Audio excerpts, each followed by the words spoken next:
चल रहा है।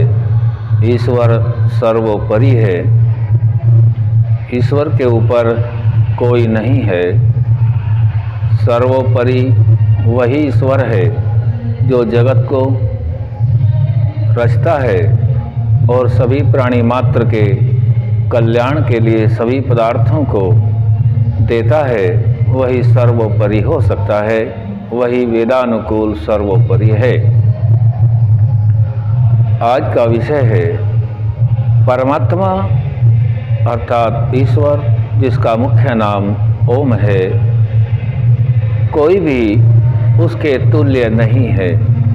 तुल्य अर्थात समान नहीं है, उसके बराबर भी नहीं है, क्योंकि वह तो सर्वोपरि है और उसके तुल्य भी कोई नहीं है। इस विषय को हम थोड़ा सा समझने का प्रयास करेंगे। ईश्वर के यदि कोई तुल्य है तो फिर हम उसका ही ध्यान करेंगे, जबकि हम सभी जानते हैं परमपिता परमात्मा सृष्टि को रचने में अपना कोई विशेष प्रयोजन नहीं रखते हैं। प्राणी मात्र के कल्याणार्थ अपने असीम सामर्थ्य से सृष्टि का सृजन करते हैं और हम सभी परमात्मा के सामने उसकी प्रजा, पुत्र, गुरु शिष्य संबंधित हैं। परमपिता परमात्मा तो अनंत ज्ञान वाले हैं, संपूर्ण सामर्थ्य से युक्त हैं और हम सभी आत्माएं अल्पज्ञ हैं, अल्प ज्ञान से हैं।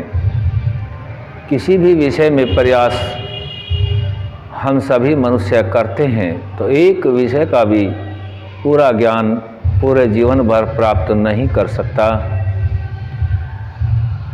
देखने वाली बात यह है कि उसके कोई तुल्य भी है या नहीं है। आज हम परिवेश में देखते हैं ईश्वर को अनेक रूपों में मनुष्य मानते आए हैं। कोई आकृति मनुष्य के शरीरवत बना लेता है और उसी को ईश्वर मानने लगता है। कोई ईश्वर से जो याचना करनी है वही तालाब, पोखरों, कब्रों आदि से मांगता है। गंडे ताबीज़ आदि में विश्वास करता है। तो यह सब हम जानते भी हैं, लेकिन प्रचार प्रसार वेद विद्या परमात्मा के ज्ञान के आधार पर ऋषियों ने जो साक्षात्कार करके ज्ञान दिया है उससे वंचित हैं। इसीलिए हम उसका निर्णय नहीं कर पाते।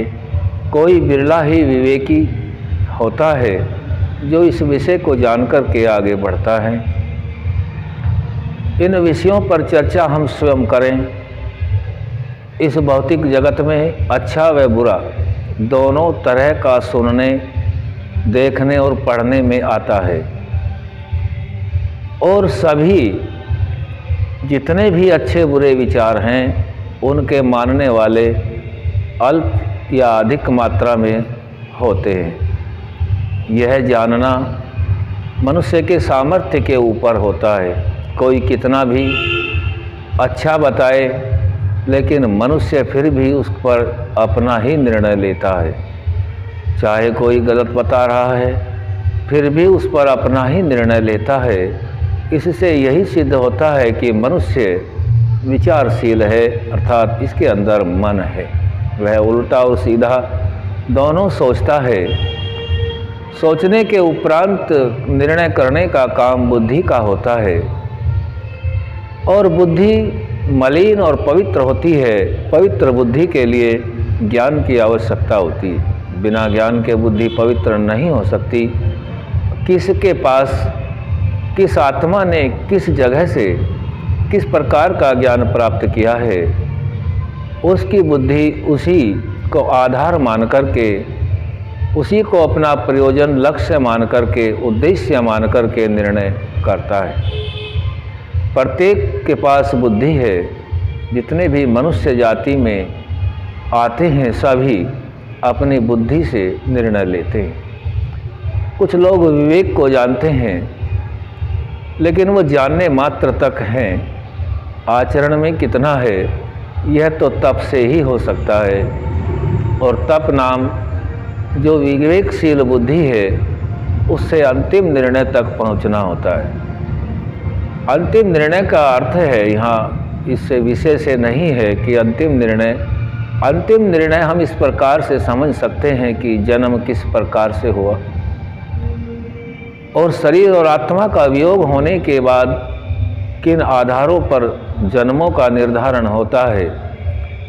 इस विषय को समझने में यदि कोई ग्रंथ है तो सबसे अच्छे सहायक ऋषि प्रणीत ग्रंथ हैं, शास्त्र हैं और वेद हैं। जितने भी मनुष्यकृत ग्रंथ हैं ये मनुष्य को भ्रमित तो कर सकते हैं लेकिन उसकी पूर्ण जिज्ञासाओं को शांत नहीं कर सकते।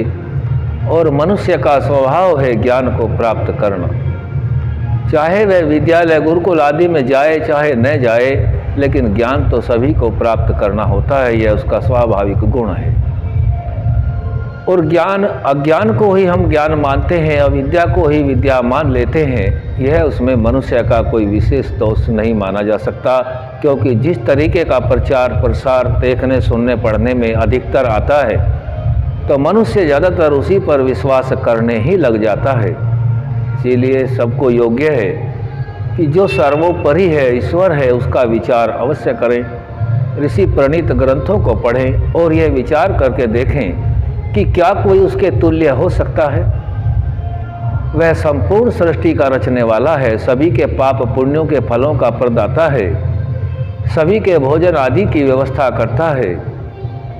पूरे ब्रह्मांड के अंदर हम सूक्ष्मता से भी देखें और स्थूल रूप में भी देखें, आकाश की तरफ नजरें करके देखें तो यह जगत कोई साधारण के बस की बनाना नहीं है, इसको बनाने वाला कोई विशेष होता है।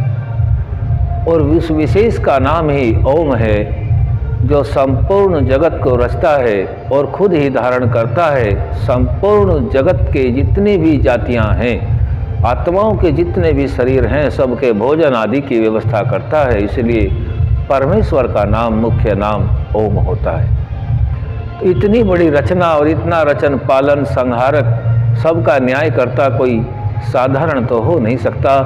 अनंत सामर्थ्य से युक्त जो है वही ओम है, सर्वोपरि है, उसके तुल्य तो इस ब्रह्मांड में कोई हो ही नहीं सकता है। इसलिए हम सभी को अपनी उन्नति के लिए उस परम पवित्र और पूजनीय परमपिता परमात्मा की उपासना प्रातः सायं अवश्य करना चाहिए।